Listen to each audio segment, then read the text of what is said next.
Now coming with the foreign travelers, clear. In ancient India only, I'll let you know the first foreign traveler to come to India. This foreign traveler was basically Megasthenes, clear. So we start with Megasthenes. In fact, before Megasthenes also, several foreign travelers came to India by that time only, clear. First major foreign traveler that we count is, has the heading also, foreign travelers, clear. So foreign travelers, clear, who visited India, foreign travelers who visited India,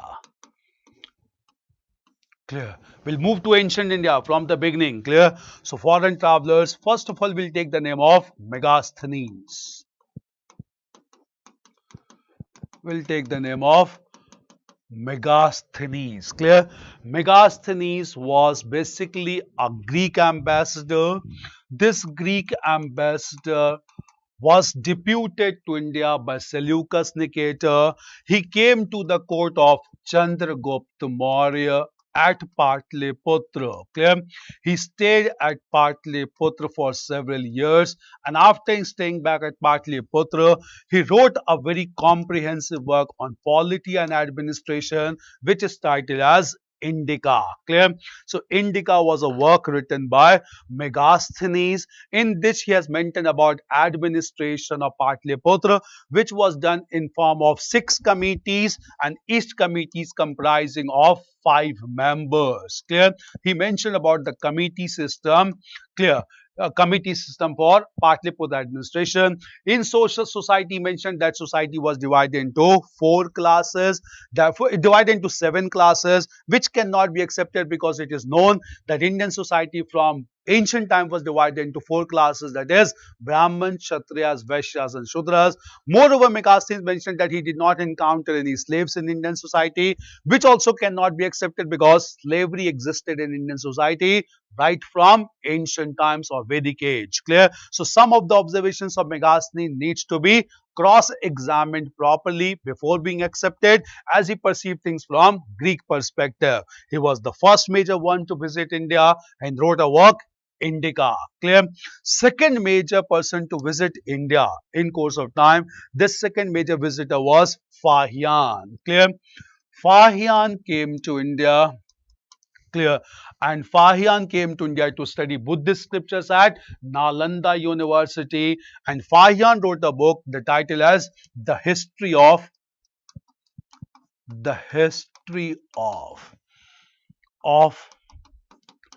Buddhist Kingdom. The history of the Buddhist kingdoms in India. The history of the Buddhist kingdoms in India. Clear? He came to India during the reign of Chandragupta II. He came to India during the reign of Chandragupta II, and in this work, History of Buddhist Kingdoms, he mentioned that Buddhism was in a flourishing stage during Gupta period, which was not in reality. Buddhism was declining during Gupta period, and in this work, Fahian has mentioned that 2 Indian rulers accepted Buddhism as state religion, and these 2 rulers were Ashok and Kanishk. So only Ashok and Kanishk accepted Buddhism as a state religion. Fahian also mentions about one community of untouchables, and this community were known as the Chandalas, whose glimpses were also considered to be inauspicious by the society. Clear? So Fahian was the second one to come to India.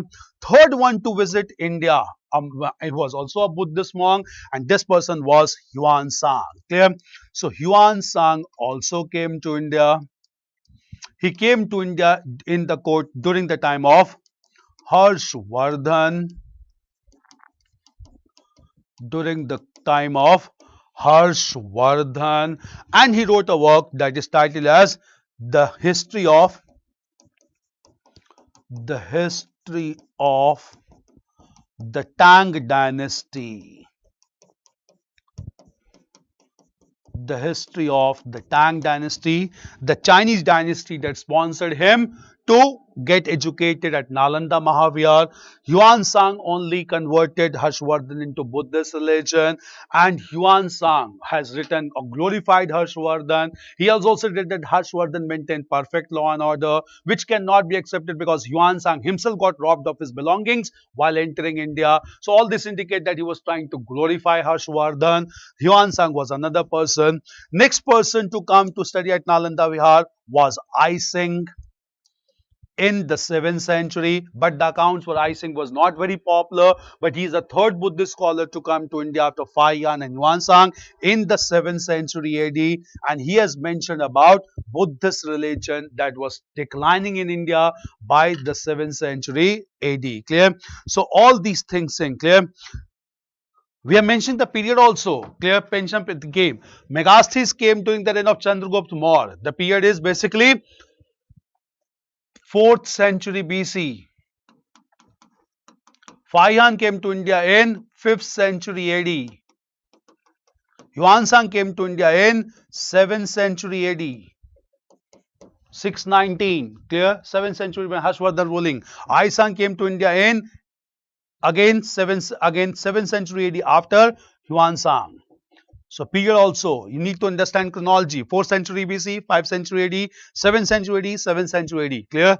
These were the foreign travelers who came. Clear? Do understand, they are very important. Their accounts also important. Their descriptions also important. Clear? So I Singh came to India. These were major travelers who came to India largely in ancient times. Clear? Which were the foreign travelers who came in early medieval, then the medieval phase also. We need to discuss about these scholars as well. Clear? Starting with, clear? Next major traveler to come to India was basically Marco Polo. Clear? Marco Polo came to India. He was an Italian traveler. He was an Italian traveler who came to India, southern part of India, and he visited basically the kingdom of Kakatiyas. Kakatiyas of Warangal. Kakatiyas of Warangal. And at this time, the Kakatiya ruler was a powerful lady, Rudramma Devi. So he visited the Kakatiya's kingdom when it was being ruled by Rudramma Devi. He talked about the economic condition of the Kakatiyas of Warangal. Clear? He was a very prominent one, Marco Polo, who came to India. Clear? So Marco Polo came to India and he contributed significantly towards the development that took place in the kingdom of Kakatiyas of Warangal. Clear? He was basically Italian merchant. Clear? And he has mentioned economic conditions of Pandyan kingdoms also, also Kakatiyas also. Clear? At the same time, clear? When he came to India, he contributed towards Italian traveler. Clear? So he came, Kakatiyas of Warangal were in early medieval phase, that is 11th century, 12th century AD. 12th century AD. After Marco Polo, clear? The next major traveler to come to India after Marco Polo was Ibn Battuta. Ibn Battuta. Ibn Battuta was a Moroccan traveler. Ibn Battuta was a Moroccan traveler from North Africa who visited the Delhi Sultanate during the reign of Muhammad bin Tughlaq. Muhammad bin Tughlaq. He wrote a book also known as Kitab ul Rehla. Some Moroccans refer to India as Rehla. So he wrote a book known as Kitab ul Rehla. He also largely talked about fertility of soil in India. He emphasizes on fertility of soil in India, Ibn Battuta. After Ibn Battuta, another person to come to India was Niccolo Conti. Ibn Battuta, Moroccan traveler. If you look into period is 14th century. 14th century AD. It was in 12th and 13th century AD. Then Niccolo Conti. We have exact year. He came to India in 1420 AD, that is 15th century. Niccolo Conti was Italian traveler. He mentions about mentions about both, clear, that is Vijayanagar and Bahmani kingdom. Vijayanagar and Bahmani kingdom, Niccolo Conti, clear. Niccolo Conti, and the Vijayanagar ruler was Devraya first when he came here. Devraya first, and Bahmani ruler was Firoz Shah Bahmani. Was Firoz Shah Bahmani, clear. So Niccolo Conti in 1412. Then the next person to come in India, come to India, was basically Abdul Razak. Fourth one is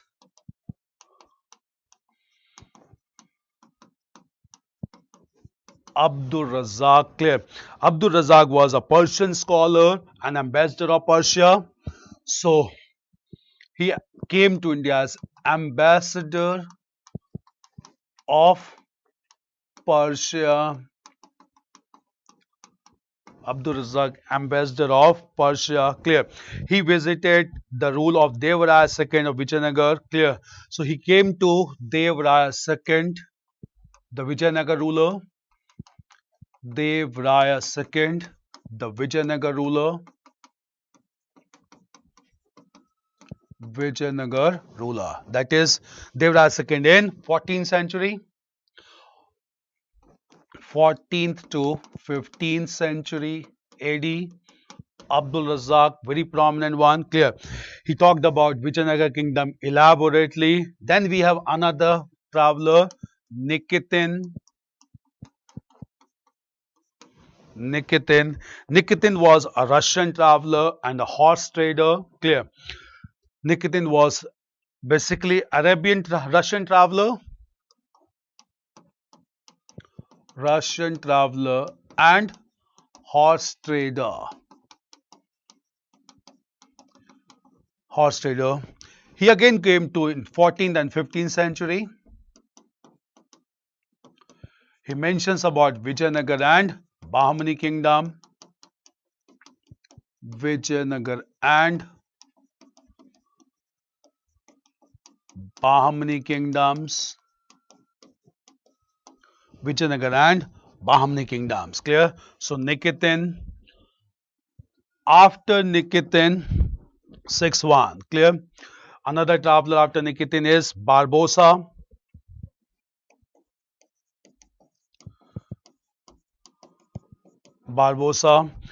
Clear? He was a Portuguese. He came during the rule of Krishna Devaraya, 16th century. Most powerful ruler of Vijayanagar kingdom. He came in 16th century.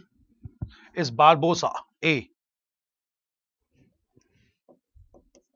16th century AD. That is Barbosa. After Barbosa, clear. We have Sayyid Ali. Sayyid Ali Rais came to India, clear. He came as an admiral of Ottoman Navy. Clear.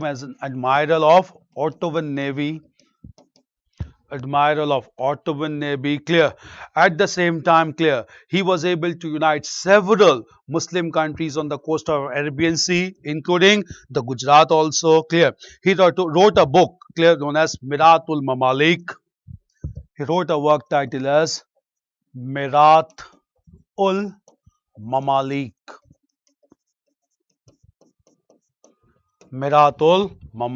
Clear. Miratul Mamalik. And at the same time, he came to India in 16th century AD. He was contemporary of, or he came when Humayun was ruling over India, the Mughal emperor, Sayyid Ali Rais, clear. Now after this, many travelers coming in medieval India. 7th and then 8th one, clear. After Abdul Rais, we have Domingo Pace.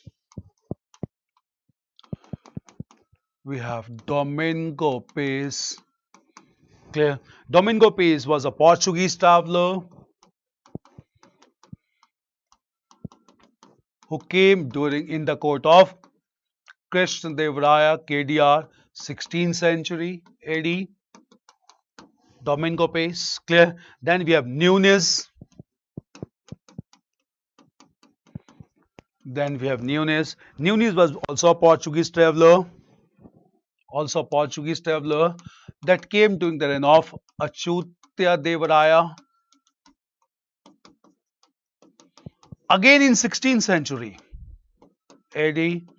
Nunes, Achyutya Devaraya. Clear. Then at the same time, clear. All these were basically prominent one. Clear. Apart from this, coming to the next one in series, some miscellaneous ones as well. Clear. Next one was Al-Biruni, who also came to India. Al-Biruni came in early medieval phase. Clear. He was basically Mahmud of Ghazni. Early medieval phase, he came in Mahmud of Ghazni, 10th century AD. Clear. 10th and 11th century AD, along with Mahmud of Ghazni, and at the same time, just understand, he wrote a book, Kitab ul Hind, the book of India. Clear? This is Al-Biruni. After Al-Biruni, we have another person who came to India, and that is Al-Masudi.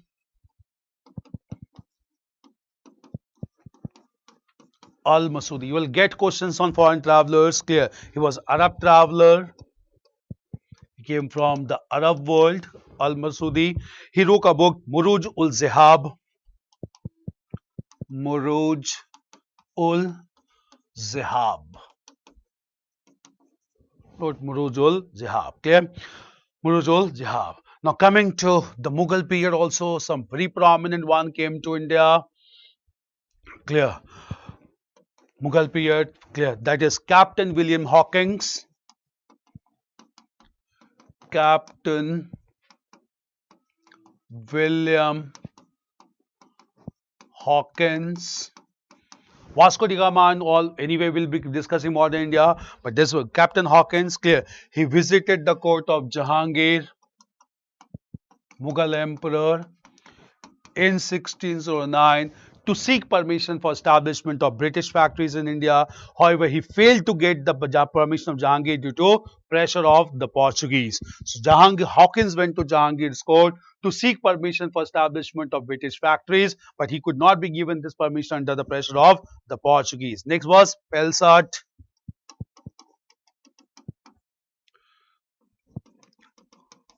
Next visitor to us was Pelsart. He was a Dutch merchant. He was a Dutch who also came to the court of Jahangir only, Mughal Emperor. Clear.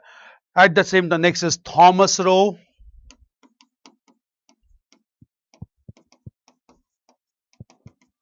Who also came to the court of Jahangir 1615 again to seek permission, and Thomas Roe was finally given permission to establish factories.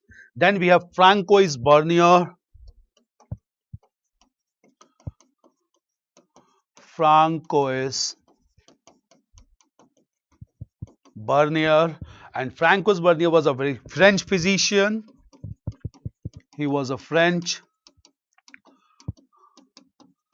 physician who came to India, Francois Bernier.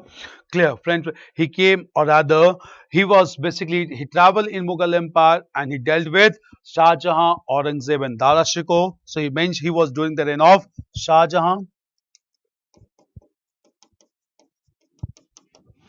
Aurangzeb, Shah Jahan, and Aurangzeb. Clear.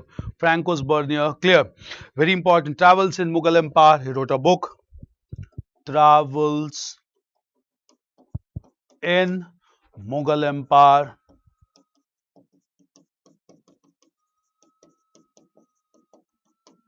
Travels in Mughal Empire.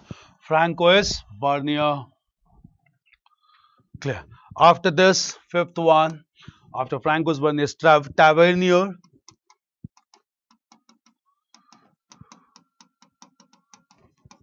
Tavernier, clear. Tavernier. He was also a French merchant, also a French merchant who came to India, clear. French merchant. He visited the court during Shah Jahan and Aurangzeb. Again, Shah Jahan and Aurangzeb. Shah Jahan Aurangzeb means 17th century. Clear? So Shah Jahan Aurangzeb, well, you will write it basically 17th century. So Bernier also 17th century AD. Tavernier also 17th century AD. Both are French. One is French physician, another is French merchant. Gem merchant, clear. Then we have Manushi. We have Manushi. He was an Italian traveler. He came during the reign of Shah Jahan's reign. Again 17th century. Shah Jahan ruled from 1627 to 58. Like this, 17th century. Manushi. Clear. Then at the same time we have another person, Peter Mundy.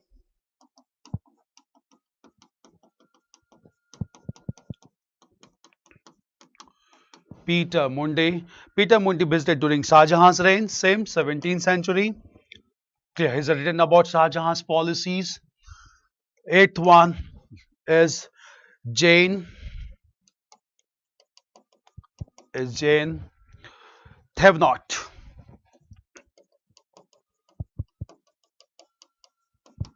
Jane Thévenot, clear. He was also a French traveler.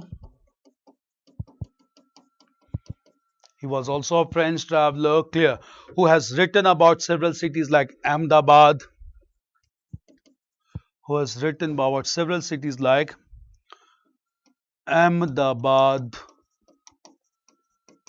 Cambay, Golconda. Several cities like Ahmedabad, Cambay and Golconda. He has also described about cultivation of indigo in India as a major cash crop. He mentions about indigo cultivation as well. So these were foreign travelers, clear.